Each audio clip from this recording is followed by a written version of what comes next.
एक बार फिर हमें ये अच्छा समय मिला कि हम परमेश्वर के वचन पर मनन करने के लिए मिल सके। हम हर शुक्रवार को इन दिनों पतरस की पत्री से अध्ययन कर रहे हैं और आज भी हम उसी पत्री से मनन करेंगे। हम निकालेंगे पहला पतरस उसका 4 अध्याय, और इस पूरे अध्याय में 19 आयतें। हम पूरे अध्याय को बारी बारी से पढ़ लेंगे, जिसे भी प्रभु अगुवाई करे। एक से कई अधिक लोग पढ़ने में मदद कर सकते हैं। हम पहला पतरस 4 अध्याय और उसकी 1 आयत से 19 आयत तक इस पूरे अध्याय को पढ़ लेंगे।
जो आपको आजमाने के लिए आप पर मान पड़ी है। यह मत सोचना कि मेरे साथ कैसी गैर मामूली बात हो रही है, बल्कि खुशी मनाएं कि आप मसीह के दुखों में शरीक हो रहे हैं, क्योंकि फिर आप उस वक्त भी खुशी मनाएंगे जब मसीह का जलाल जाहिर होगा। अगर लोग इसलिए आपकी बेइज्जती करते हैं कि आप मसीह के पैरोकार हैं, तो आप मुबारक हैं, क्योंकि इसका मतलब है कि खुदा की जलाली रूह आप पर ठहरा हुआ है।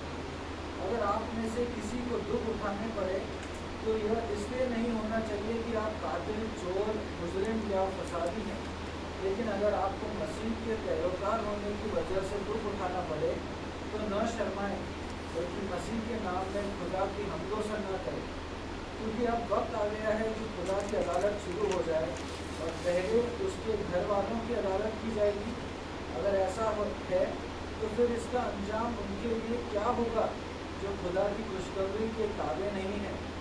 और अगर राष्ट्रवाद मुश्किल से बचेंगे तो फिर बेदीन और गुनाहगार का क्या होगा। इसलिए जो खुदा की मर्जी से दुख उठा रहे हैं वह नेक काम करने से बाज न आए, बल्कि अपनी जानों को उसी के हवाले करें जो उनका वफादार खालिक है। परमेश्वर अपने वचन के पढ़े और सुने जाने पर बहुतायत से आशीष दे, और इसे समझने के लिए और इसके अनुसार चलने के लिए हम सबकी सहायता करें। चौथा अध्याय का पहला पद इस प्रकार शुरू होता है। सो जबकि मसीह ने शरीर में होकर दुख उठाया, तो तुम भी उस ही मनसा को धारण करके हथियार बांध लो।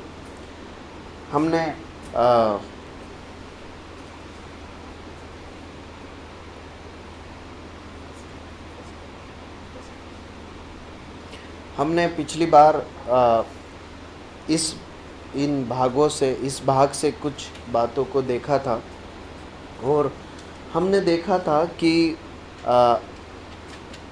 किस प्रकार दुख उठाने के लिए हमें अपने माइंडसेट को मन को तैयार करना या उस एटीट्यूड को, माइंड को धारण कर लेना। देखिए जब ये तीसरा अध्याय ख़त्म हो रहा है ना, तो प्रभु यीशु मसीह के दुखों को बताते हुए पतरस ये अध्याय ख़त्म करता है। और जब चौथा अध्याय शुरू करता है तो वो इस प्रकार कहता है, सो अर्थात इसलिए जबकि मसीह ने शरीर में होकर दुख उठाया, तो तुम भी उस ही मनसा को धारण करके हथियार बांध लो। प्रेरित पतरस इस प्रकार कहना चाहते हैं, यदि सरल शब्दों में उसे बनाएं तो इसलिए कि तुम्हारे प्रभु ने, तुम्हारे मसीह ने सही होते हुए भी सारे अन्याय को सहने के लिए या भला होते हुए भी दुख कष्ट सहने के लिए अपने आप को दे दिया। तो इसलिए कि तुम उसके चेले हो, तुम पहले से अपने मनों को, अपने हृदयों को तैयार कर लो। क्या कि दुख तो आएंगे। यदि प्रभु यीशु मसीह के पीछे चल रहे हैं तो दुख तो आएंगे, लेकिन क्या करना है? दुखों को सहना है। देखिए ये क्यों ज़रूरी है? क्योंकि जब हम पहले से इस बात के लिए तैयार रहेंगे कि मसीह के कारण हमें दुख उठाना है या सताव सहना है, तो फिर जब दुख या सताव आएगा तो ये हमारे लिए एकदम आश्चर्य का और घबराहट का और इस बात का कि हमें कुछ अब क्या करना है, कुछ समझ में नहीं आ रहा, ऐसा कारण नहीं ठहरेगा। परंतु जब हम तैयार रहेंगे कि हाँ दुख आ सकता है, तो उस तैयारी के कारण हम बहुत सही मायने में, जैसा परमेश्वर का वचन सिखाता और जैसे हम विश्वासियों को परमेश्वर के वचन में सताव को देखते हुए और सताव में पेश आते हुए हम देखते हैं, हम भी वैसा ही कर पाएंगे। देखिए केवल कलीसिया युग में ही नहीं, लेकिन जब प्रभु यीशु मसीह इस धरती पर थे तभी प्रभु यीशु मसीह ने अपने चेलों को इस बात के लिए तैयार किया। क्या कि तब जब तुम मेरे पीछे चलोगे तो तुम्हें क्या करना होगा? तुम्हें क्लेश से होकर या दुखों से होकर गुजरना पड़ेगा। कुछ आयत को पढ़ते हैं, यूहन्ना रचित सुसमाचार उसका 16 अध्याय और 33वीं आयत, जल्दी से पढ़े। यूहन्ना 16 उसका 33 क्या लिखा है?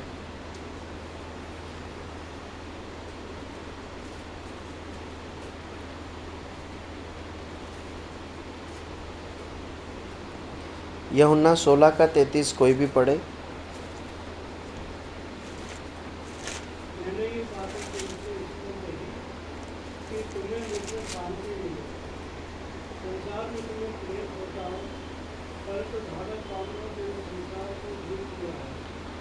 देखिए यहाँ पर प्रभु यीशु मसीह एक तरफ तो कहते हैं तुम्हें मुझ में शांति मिले, और दूसरी तरफ तुरंत कहते हैं कि क्या होगा? संसार में तुम्हें क्लेश होगा।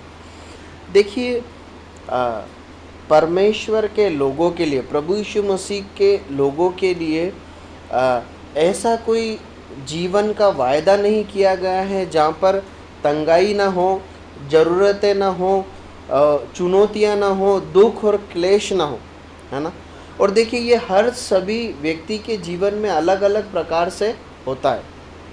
हम ऐसा नहीं कहें कि नहीं मेरा ये जो मैं जो सह रहा हूँ या मैं जो सह रही हूँ ये अलग है, दूसरे सब अलग परिस्थिति में नहीं। सभी के लिए समान रूप से लिखा है कि क्लेश या दुख या चुनौतियों का अनेक कारण हो सकता है, लेकिन ठीक उसी समय पर प्रभु यीशु मसीह ऐसा कहते हैं कि तुम अपने हृदय में मेरी शांति को पाओगे।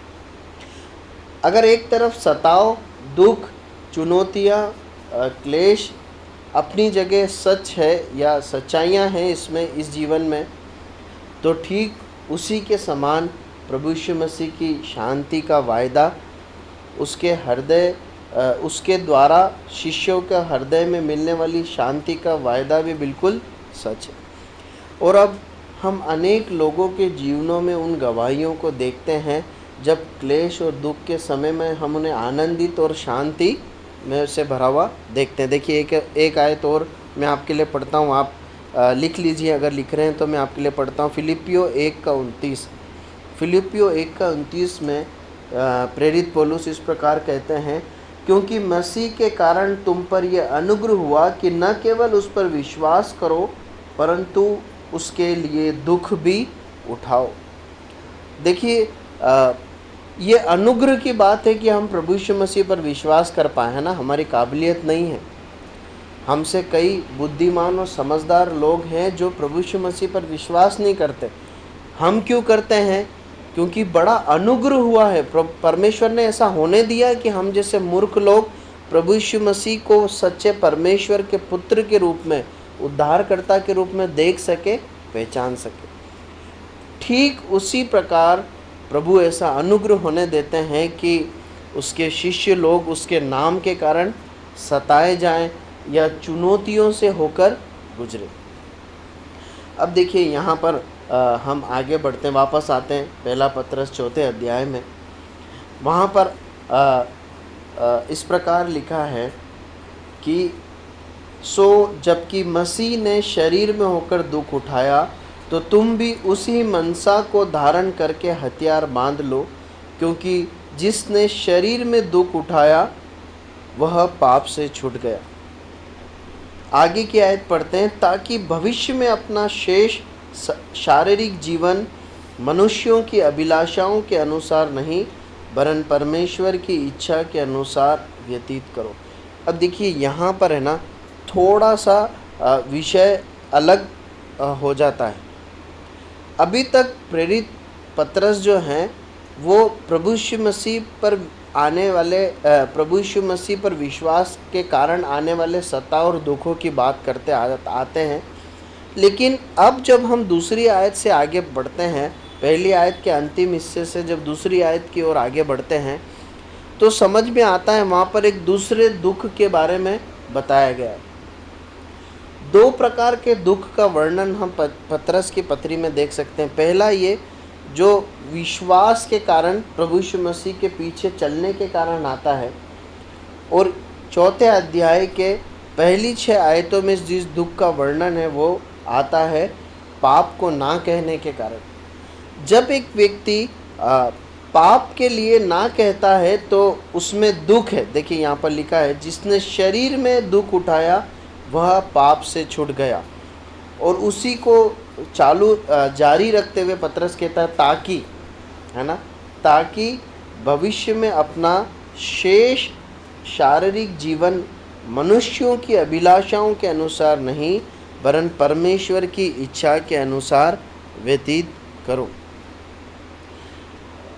देखिए बहुत स्वाभाविक रूप से हमारा जो ये शरीर है ना, हम जो हैं वो आराम पसंद करते हैं, कंफर्ट चाहते हैं।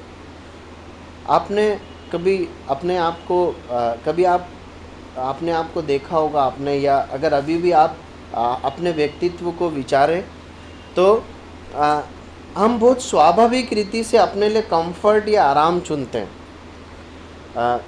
जस्ट से फॉर एग्ज़ाम्पल, जब हम कलीसिया में भी आते हैं तो यदि हो सके तो हम दीवार का सहारा मैं ये नहीं बोल रहा हूँ ये सब गलत है ना, ये ऐसी कोई बात नहीं, मैं आपको वो बात समझाने के लिए बोल रहा हूँ। हम दीवार का सहारा लेते हैं, कई बार हम चेयर पे बैठते हैं। क्यों? इसलिए नहीं कि बहुत आराम पसंद है, पर कभी ज़रूरत भी होती है और कई बार हमको थोड़ा सा कंफर्ट करने के लिए हम करते हैं। हम सड़क पे जाते हैं, यदि हमें खड़े होना है तो हम देखते हैं अगर छाँव है तो थोड़ा सा हटकर हम छाँव में खड़े होते हैं, है ना। हम ट्रेन में सफ़र करते हैं, यदि भीड़ है और ज़रा सी भी जगह मिलने की गुंजाइश है तो हम बैठते हैं, या अगर हम टिकट बुक कर रहे हैं तो हम सीट बुक करते हैं। क्यों? ताकि हम आराम से जा सकें। ठीक है, इसमें कुछ गलत नहीं है। परंतु इसमें एक सिद्धांत है कि हम स्वाभाविक रूप से अच्छा या कंफर्ट पसंद करने वाले एक व्यक्तित्व के साथ जीते हैं। उसमें कोई बुरी बात नहीं है, अच्छी बात है, समझदारी और बुद्धिमानी की बात है। लेकिन कई बार ये जो शरीर है ना, जिसमें पाप की बीमारी लगी हुई है, जो हमारा हृदय जो पाप से ग्रसित है, जिसमें पुराना मनुष्यत्व है, ये ऐसे कंफर्ट को भी या ऐसे आनंद को भी चाहता है जो परमेश्वर की दृष्टि में पाप। आप समझ रहे हैं? इस अलगाव को या इन दोनों बातों को समझना बहुत ज़रूरी है। जब हमारा मन, हमारी आंखें, हमारा शरीर किसी कंफर्ट की, आनंद की चाह कर रहा है, तो हमें ये इसका अवलोकन करना आना चाहिए कि यह स्वाभाविक रूप से मेरे शरीर के लिए ज़रूरी है या ये पाप में शरीर की एक लालसा है। पतरस जिस कष्ट के बारे में इन कुछ आयतों में चर्चा कर रहा है ना, वो पाप को ना कहने वाले कष्ट में जो पाप को ना कहने में जो कष्ट है उसकी बात कर रहा है। देखिए वहाँ पर वो इस प्रकार लिखता है कि भविष्य में अपना शेष जीवन मनुष्य की अभिलाषाओं के अनुसार नहीं, परंतु परमेश्वर की इच्छा के अनुसार व्यतीत करो, क्योंकि तीसरी आयत, अन्य जातियों की इच्छा के अनुसार काम करने और लुचपन की बुरी अभिलाषाओं, मतवालापन, लीला कीड़ा, पियक्कापन और घृणित मूर्ति पूजा में जहाँ तक हमने पहले समय गंवाया वह बहुत हुआ। देखिए इन दो आयतों में कई सारे मसीही सच्चाइयाँ हैं जो हम अपने जीवन में सीख कर लागू कर सकते हैं। देखिए हर एक विश्वासी के है ना जीवन के दो हिस्से होते हैं, है ना। पतरस बहुत सरलता से दोनों हिस्सों के बारे में बात कर रहा है। पतरस कह रहा है तुमने जो जीवन बिता दिया ना, वो बिता दिया। किन लोगों से बात कर रहा है? वो लोग हैं जो प्रभु यीशु मसीह के पीछे चलने के कारण कष्ट सह रहे हैं।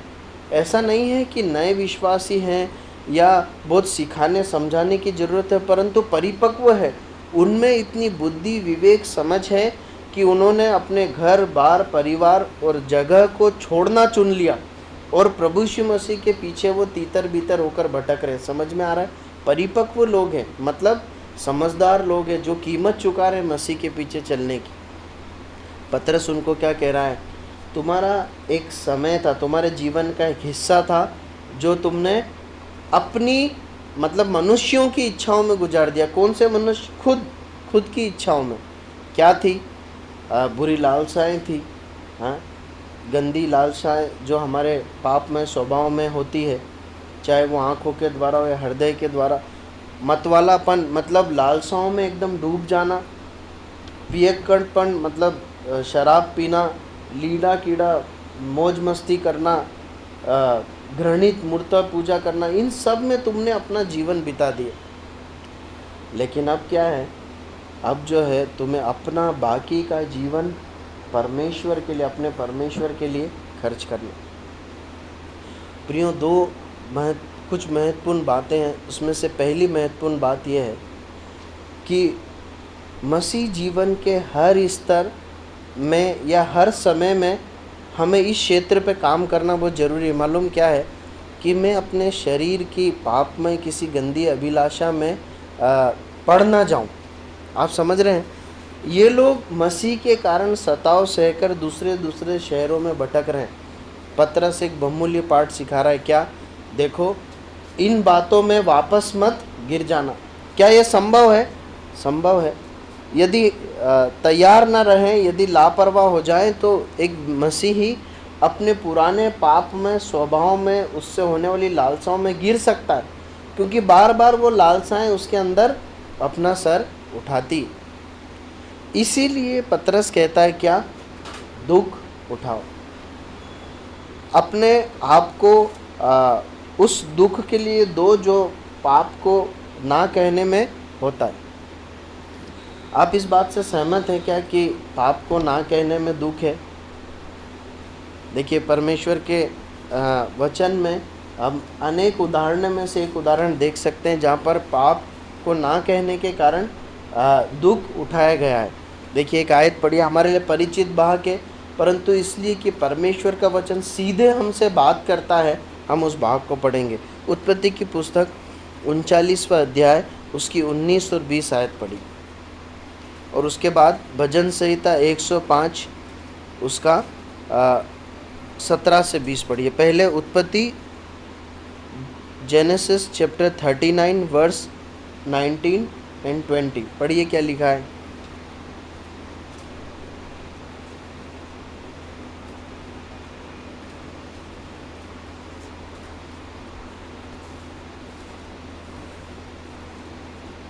उत्पत्ति 39 19 20। अपनी पत्नी की ये बातें सुनकर तेरे दास ने मुझसे ऐसा ऐसा काम किया। यूसुफ के स्वामी का कोप भड़का और यूसुफ के स्वामी ने उसको पकड़कर बंदीगृह में, जहाँ राजा के कैदी बंद थे, डलवा दिया। अतः वह उस बंदीगृह में रहा। उसके बाद भजन संहिता 105 17 से 20 पढ़िए। यहाँ पर हम पढ़ते हैं कि किस प्रकार यूसुफ ने जब पाप करने की लालसा को मना कर दिया, मतलब उस प्रलोभन का, उस अवसर का इनकार कर दिया, तो उसे जेल में डाल दिया गया। बस उतना ही लिखकर वो भाग आगे बढ़ता है, लेकिन परमेश्वर के आत्मा ने उसने क्या भुगता जेल में, वो भी हमारे लिए लिख के दिया है। भजन संहिता 105 17 से 20 क्या लिखा है। यूसुफ नामक एक पुरुष को उनसे पहले भेजा था, जो दास होने के लिए भेजा गया था। लोगों ने उसके पैरों में बेड़ियां डालकर उसे दुख दिया। वह लोहे की सांकलों से जकड़ा गया।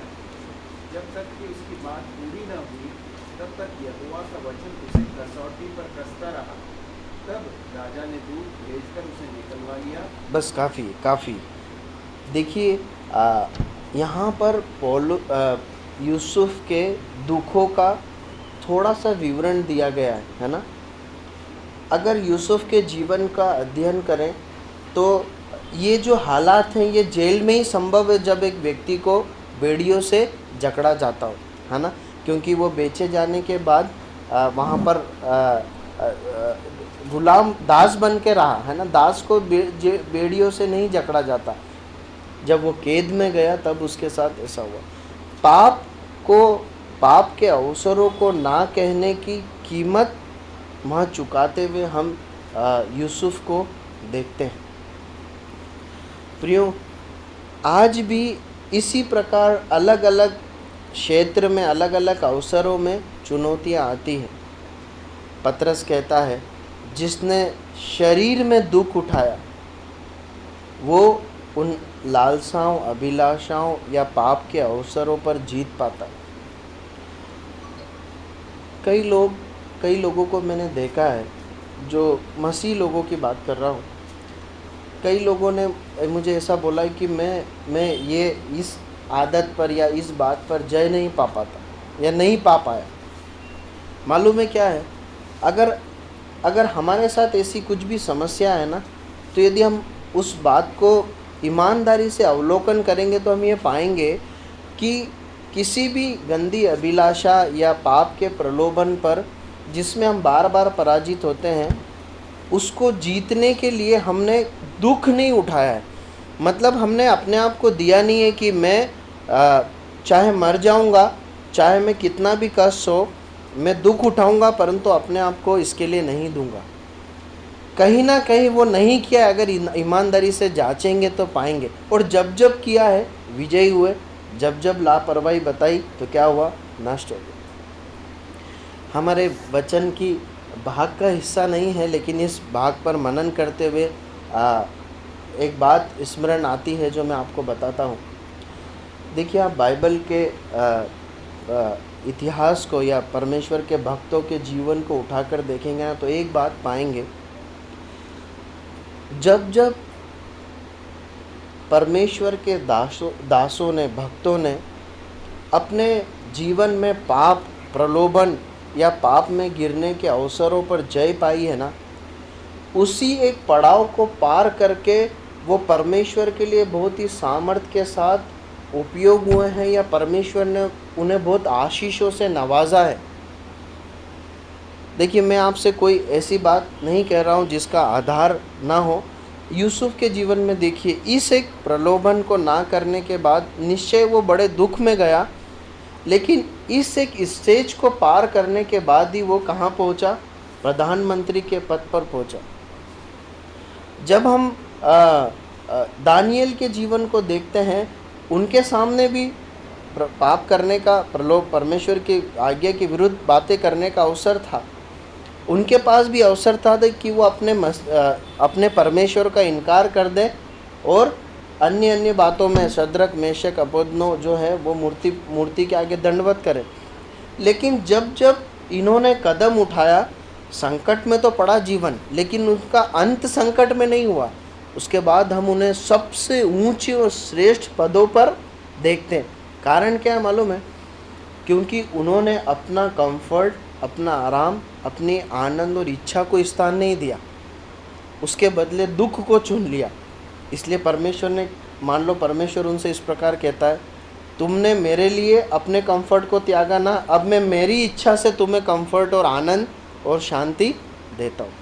हम प्रभु यीशु मसीह को देखते हैं, जब वो प्रलोभन पर विजयी हुआ, उसके बाद एक बड़ी सेवा को और जिस उद्देश्य के लिए प्रभु यीशु मसीह आए थे उसे पूरा करते हुए देखते हैं। देखिए, कई बार है ना, मैं कई बार जब मुझे ऐसा लगता है कि अनेक बार कहीं ना कहीं से मैं इन बातों की ओर आ जाता हूँ जहाँ पर हमें पाप को, लालसा, प्रलोभन को मना करना है, परंतु यही मसीह जीवन है प्रियो। और हम मुझसे मेरे प्रभु ने ऐसा कहा है, जब मैं अपने मसीह जीवन को जीते आया हूँ, कि जब तक तू नहीं मरेगा ना, तब तक तुझे अपने शरीर से लड़ना होगा, तुझे तेरे विचारों में लड़ना होगा, तुझे संसार और संसार की लालसाओं से लड़ना होगा। तो ऐसा कभी समय नहीं आएगा जब तू आराम की ज़िंदगी जिए। इसलिए हमेशा के लिए इस बात को धारण करो, ये कहीं नहीं जाने वाली है बातें, इससे लड़ो, विजयी हो और मेरे लिए जियो, तो ही जीवन है, उसके अलावा कोई जीवन नहीं। प्रभु सहायता करे। हम आगे बढ़ते हैं, वापस आते हैं। हम तीसरी आयत में यह देख रहे थे कि किस प्रकार से गृहिणी जीवन जो बिताया वो काफ़ी हुआ, अब आगे को ऐसा जीवन नहीं बिताना। एक और बात जरूरी है इस भाग को अध्ययन करते समय बताना, इसलिए वो बताकर मैं आगे बढ़ता हूँ। यहाँ पर ऐसे पापों का विवरण है जो बहुत ही घृणित है ना। कई बार हमारे मन में ऐसा प्रश्न भी आ सकता है, या ये झूठ मन में शैतान डाल सकता है कि देख, बात तो सही है कि दो जीवन है, एक पुराना पाप में जीने वाला और एक नया जो अब तुझे मिला है और जो तू शेष जिएगा।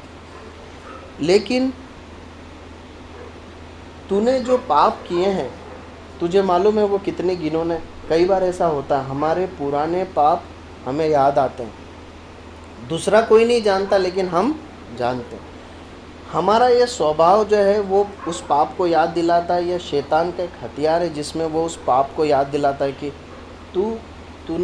तुझे मालूम है तूने वो पाप कर रखा है, तेरी कलीसिया में वो किसी ने नहीं किया होगा, ये तूने ही किया है ऐसा पाप। आप समझ रहे हैं? बिल्कुल सच है। लेकिन परमेश्वर का वचन इस बात का निश्चय देता है कि प्रभु यीशु मसीह के लहू में, हमारे बलिदान में हमारे सारे पाप उसने क्षमा किए। कितने ही घिनौने पाप क्यों ना हो, जब परमेश्वर ने हमारे पापों को क्षमा किया, जब हम मन फिराते हैं तो परमेश्वर हमारे पापों को क्षमा कर देता। वो उसे फिर याद नहीं करता, हम याद करते हैं लेकिन परमेश्वर उसे याद नहीं करता। इसीलिए तो ये उद्धार जो है वो इतना महान है, इसीलिए प्रभु यीशु मसीह का बलिदान और लहू इतना कीमती है। देखिए एक आयत पढ़िए, पहला यूहन्ना। जो बातें मैं कह रहा हूँ वो परमेश्वर के वचन से एकदम प्रमाणित हो जाए, या आपके मनों में परमेश्वर का वचन हो। पहला यूहन्ना 1:9 पढ़िए, क्या लिखा है? यदि हम और हम सब अधर्म से शुद्ध करने में विश्वासियों और धर्मी हैं। यदि हम अपने पापों को मान लें तो हमारे पापों को क्षमा करने और हमें सब अधर्म से शुद्ध करने में विश्वास योग्य और धर्मी।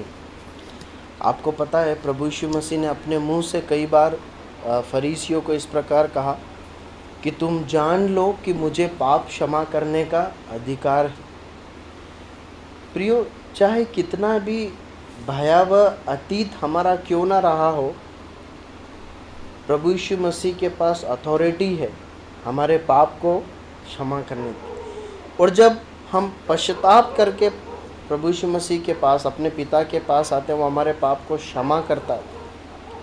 और वो जब क्षमा करता है तो फिर उसका दंड हमारे ऊपर रह नहीं जाता। प्रभु यीशु मसीह ऐसा नहीं करते हैं कि ठीक है मैं क्षमा तो कर दिया लेकिन ये भुगतना तो पड़ेगा, ऐसा नहीं है। वो क्षमा कर देते हैं, उसकी तरफ से पूरी रीति से क्षमा कर देते हैं।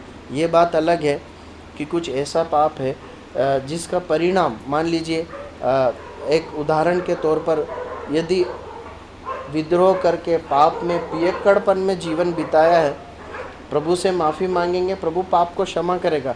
लेकिन यदि पी के शराब का सेवन कर करके हमने अपना लीवर किडनी खराब कर ली है तो फिर उसका क्या करेंगे फिर, है ना? वो तो भुगतना है।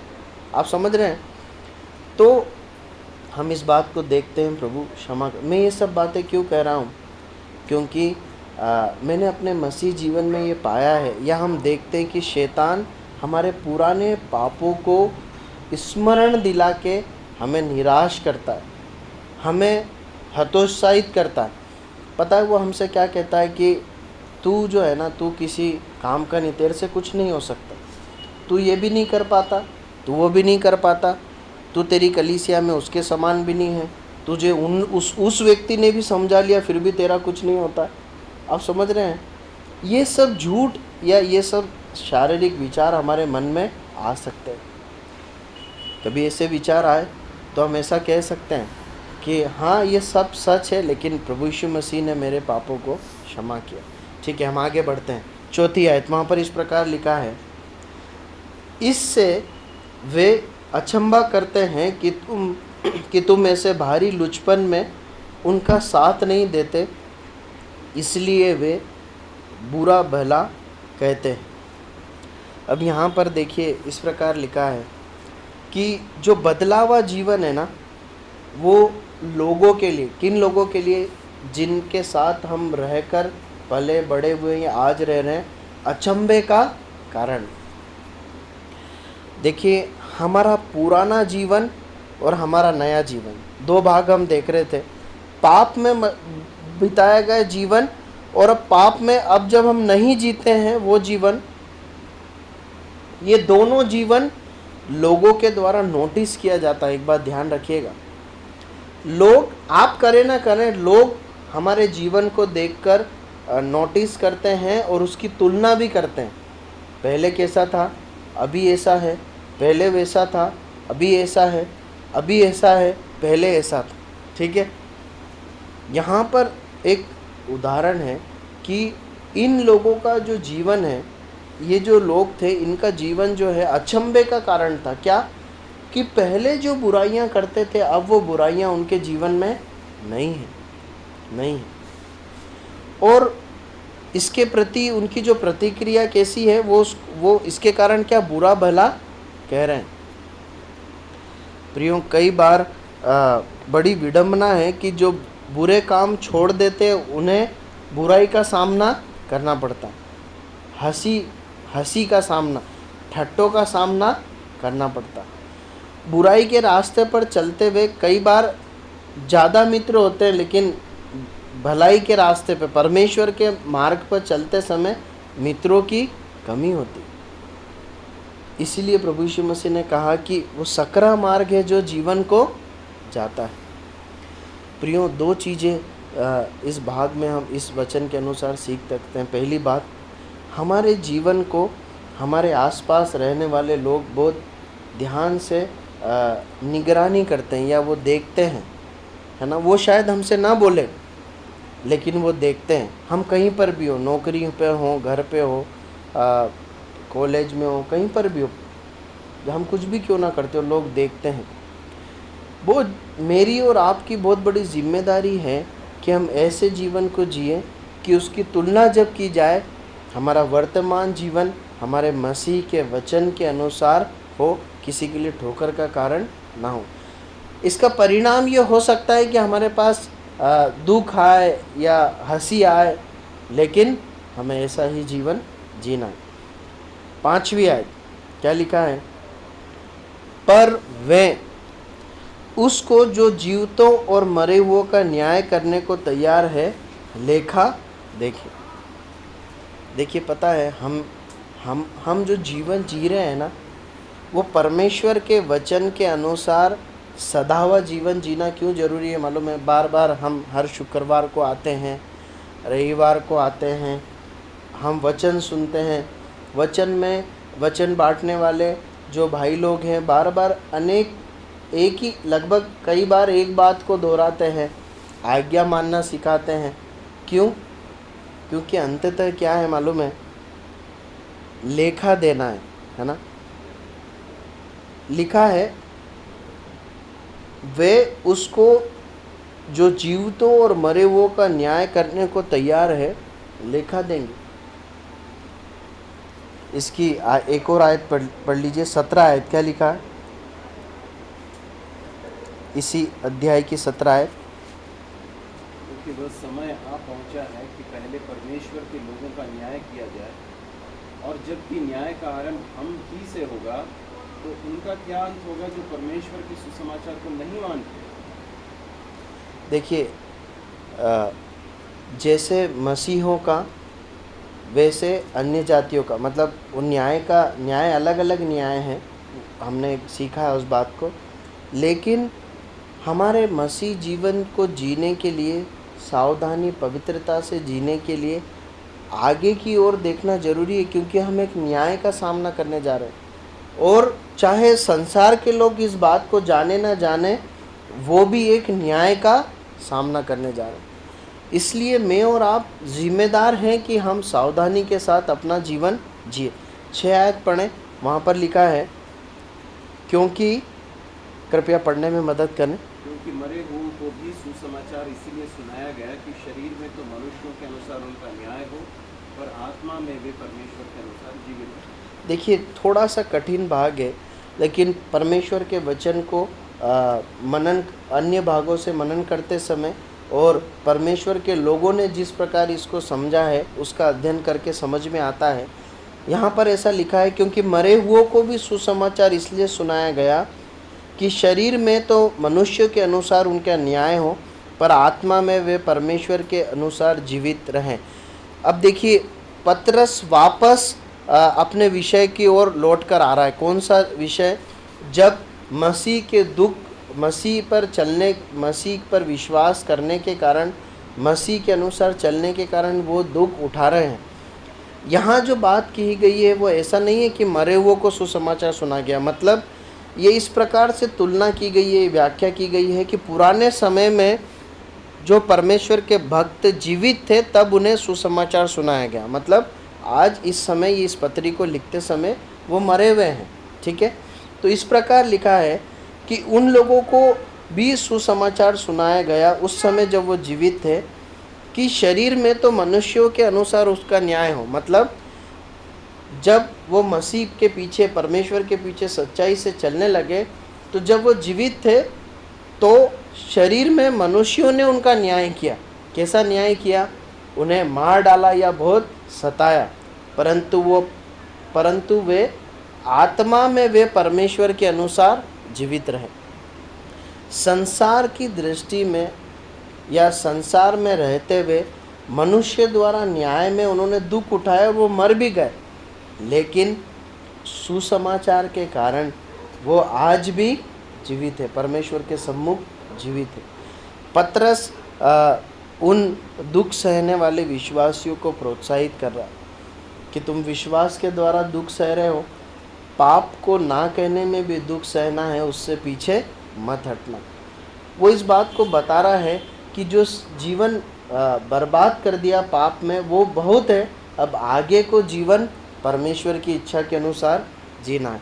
वो इस बात के लिए प्रोत्साहित कर रहा है कि सबका न्याय होगा, चाहे हमारा चाहे अन्य जातियों का। और अंत में 6वीं आयत में वो इस तुलना को करते हुए समझाता है। पुराने समय में लोगों को सुसमाचार सुनाया गया ताकि आज वो जीवित रह सके। उस समय न्याय सहकर उन्होंने दुख उठाया, उस समय मनुष्य के अनुसार उनका न्याय हुआ, वो मारे गए, सताए गए, लेकिन परमेश्वर के सम्मुख वो जीवित है। प्रभु सहायता करे इन वचनों को समझने के लिए और इसके अनुसार करने के लिए। आगे की बातों को परमेश्वर ने चाहा तो आने वाले समय में हम सीखेंगे। परमेश्वर अपने वचन के पढ़े और सुने जाने पर आशीष दे।